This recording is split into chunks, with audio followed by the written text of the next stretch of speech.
Here we are, Oxley Golf Club. Oxley Golf Club. Beautiful English weather. Well, Monday, Tuesday tee off. Yep, Monday, Tuesday tee off. Yep. So, because you would have enjoyed the Mizuno blade versus blade yesterday, but now. Yep. So Monday, Tuesday tee off. Come out here. Yep. Weather hasn't been fantastic. Who's this guy? It's been fantastic. We've got young Josh with us. Yeah. Josh trainee here. You know what? Good for the courses. It is, yeah. It's been some soaking rain, so English weather.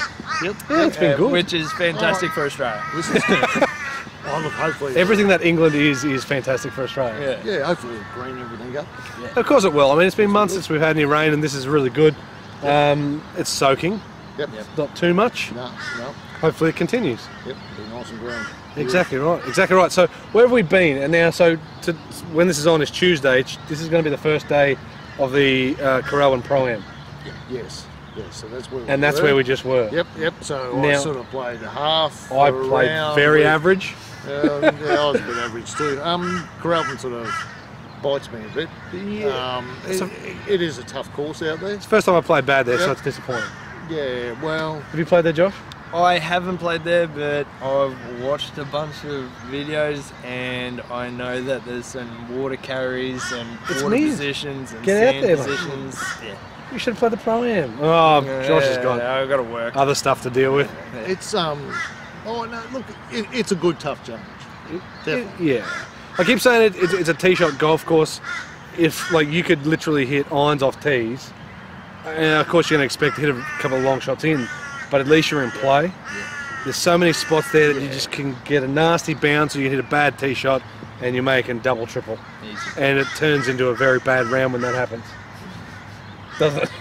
Yes. Oh, certainly off the tee you can put a lot of pressure, and that's most of the time we just take a drive off the tee. Yeah, I mean it is huge.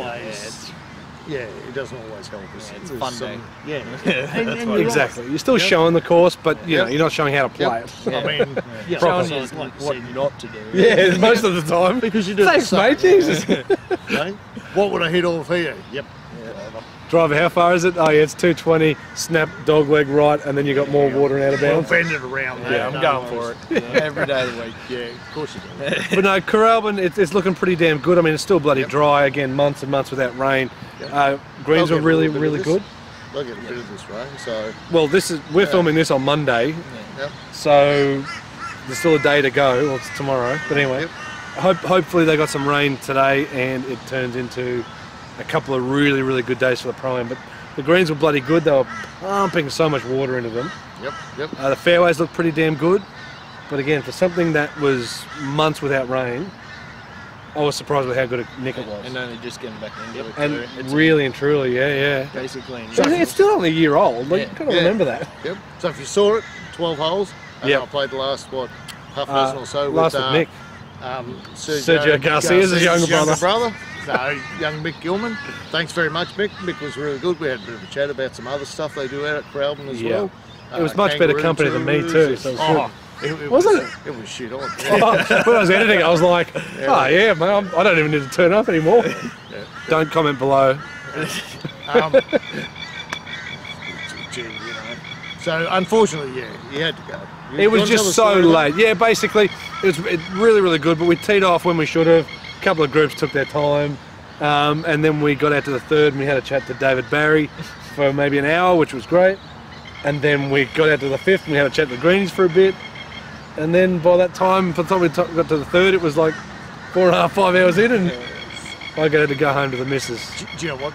That's bullshit. The true story is he snapped hooked one off the tee. He's gone in there. The big copperheads jumped up, bit him right bang on the privacies, right?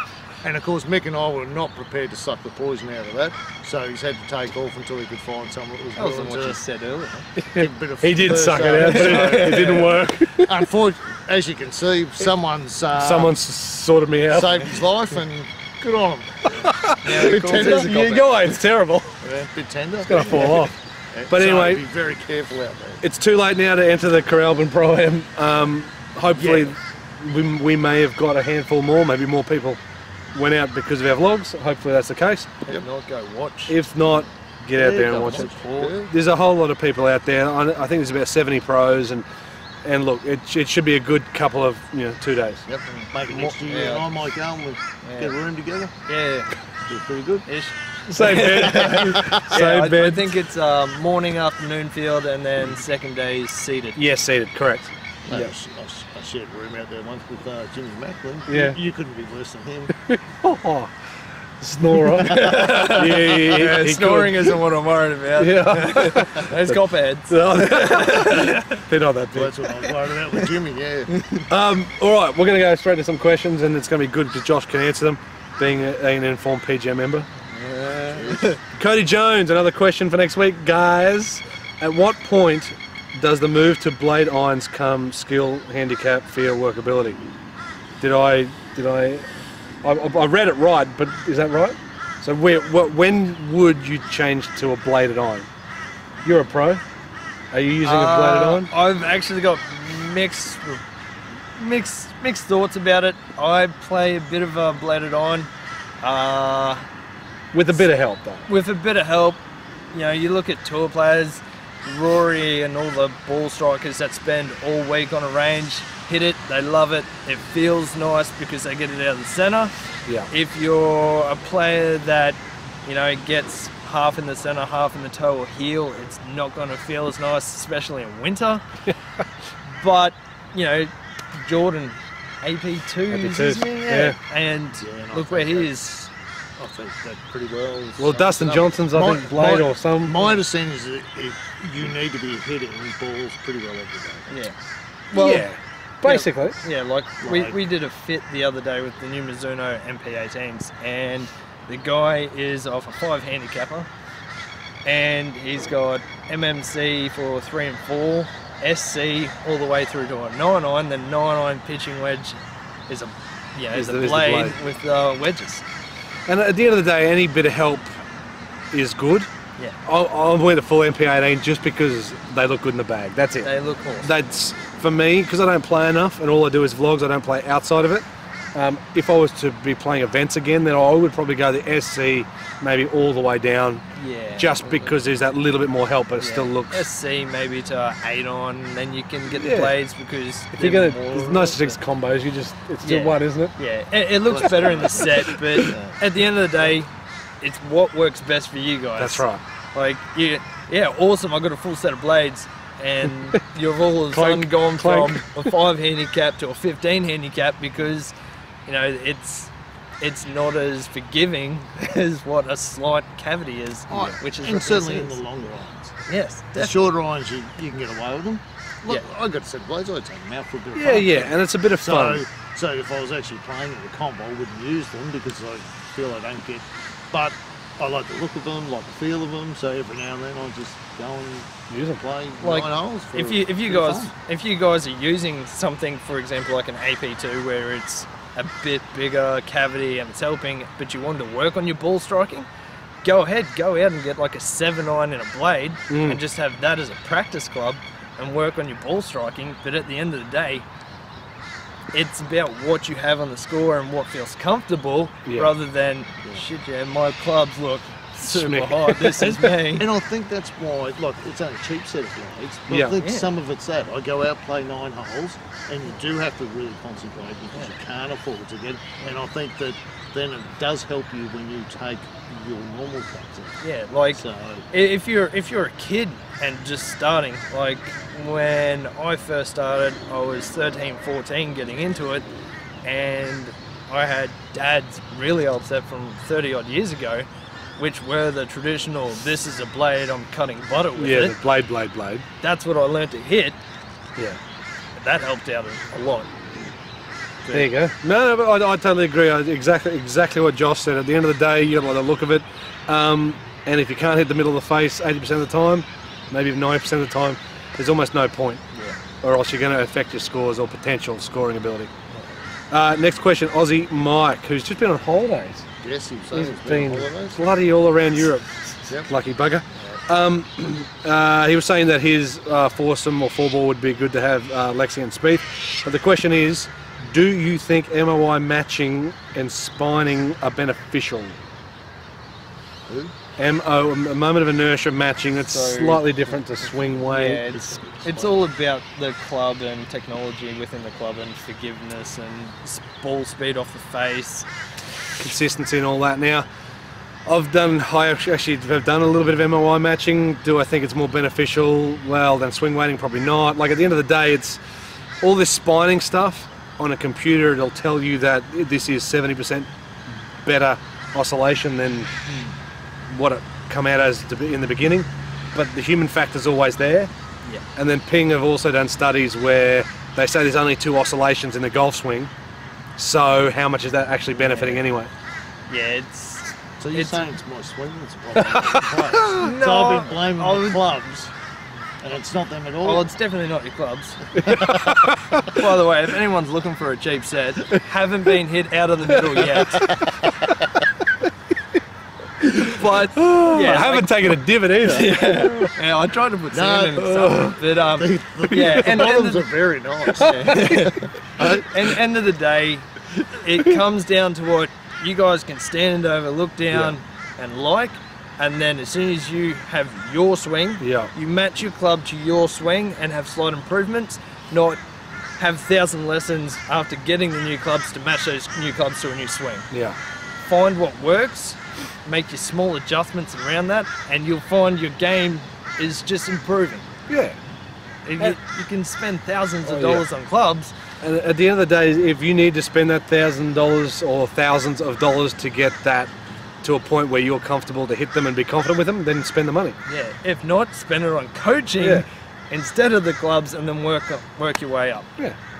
I mean, is it beneficial? Yes, the computer will say so and all that stuff. So let's say it is beneficial, but how much is it to you is the difference, and that's the hard part. I can't quantify that. Yeah. I cannot.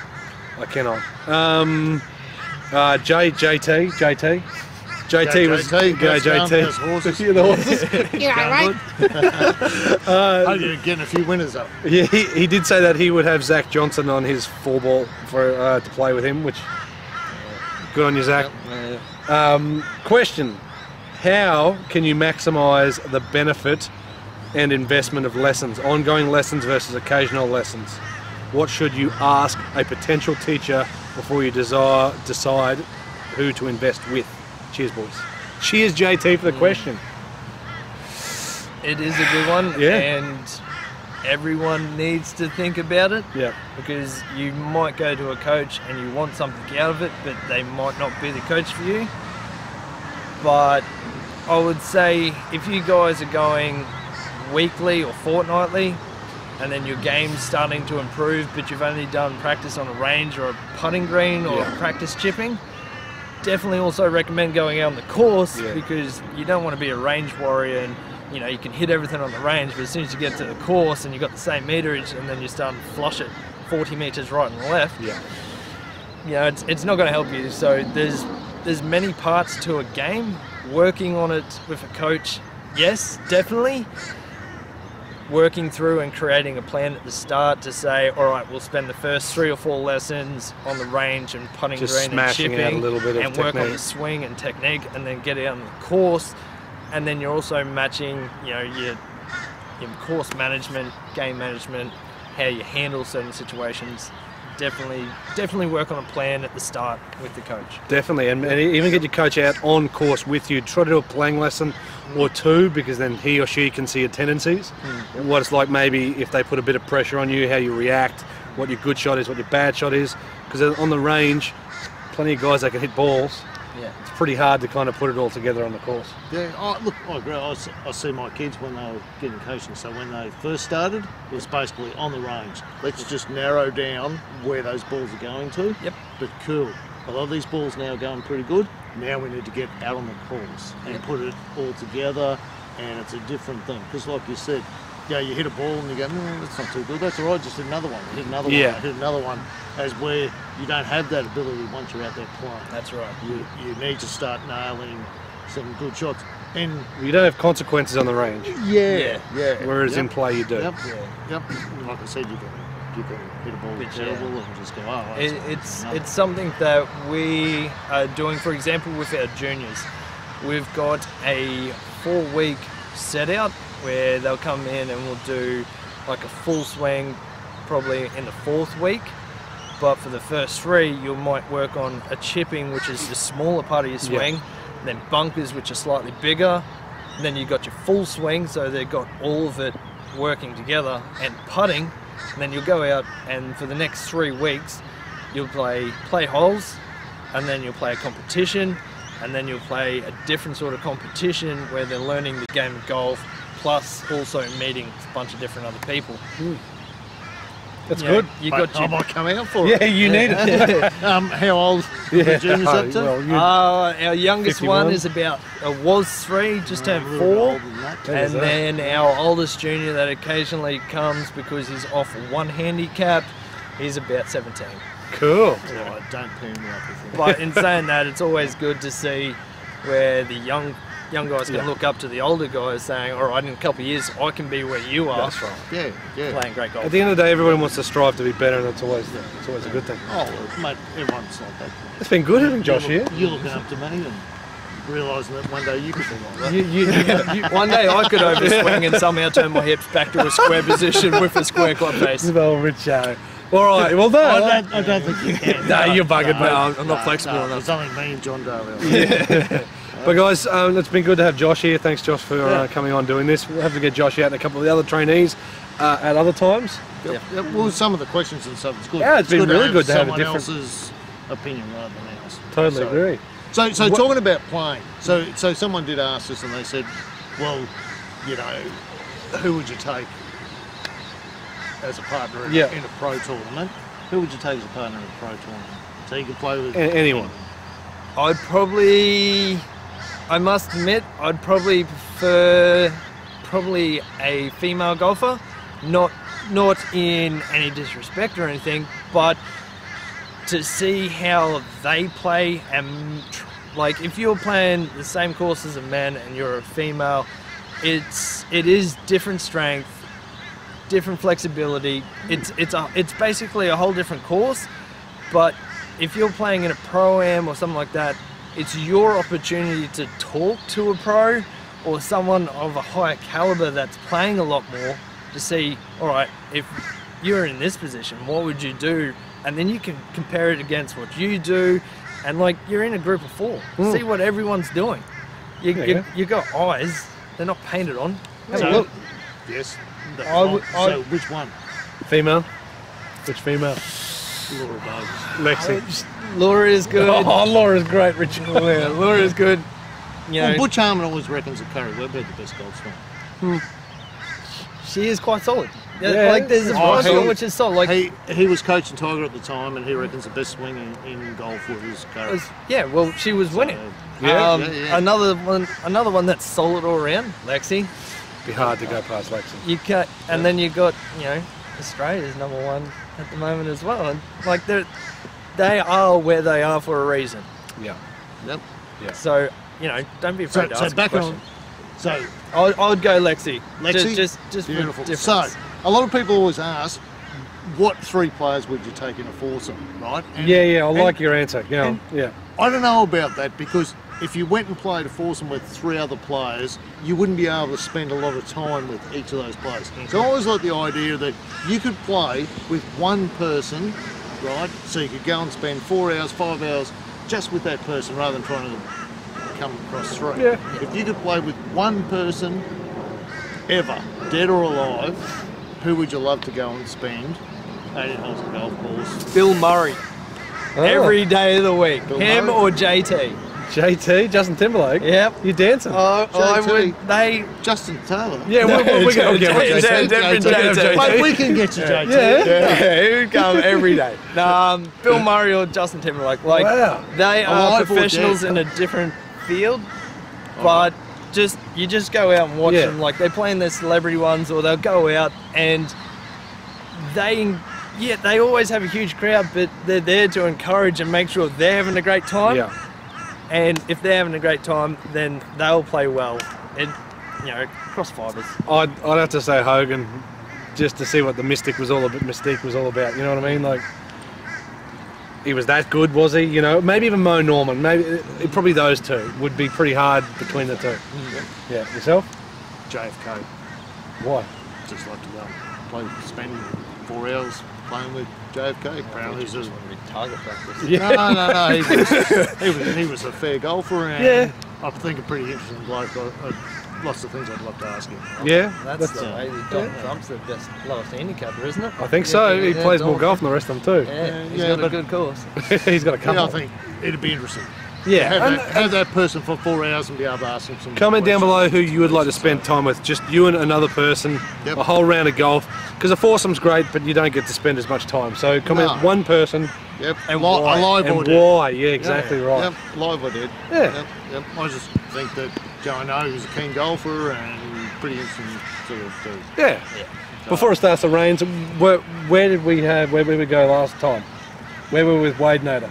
We're at Brisbane River Yeah, Brisbane River Golf Golf Club. Club, which is old KARANA down. Yep. Yeah. Yep. So we're out there with the Wade Nader, Yeah. just the three of us. Just the three of us. Yep. Good spot out there. Yeah, it was in Mate, pretty decent. It'll nick. look good too after the rain. Yeah, correct. So Yep. this was done a couple of weeks ago, and Yep. this rain's only going to make so many places so much better. Yep. Green. Bloody good to see. It's about time. Hopefully it rains more, guys. Thanks for checking out the video. Thanks for checking out Josh. Thanks, very Josh, much, for Josh. spending some time with us. Thanks for having Keep an eye out for that. Yeah, absolutely. So Oxley will be coming up in a little bit. Yep.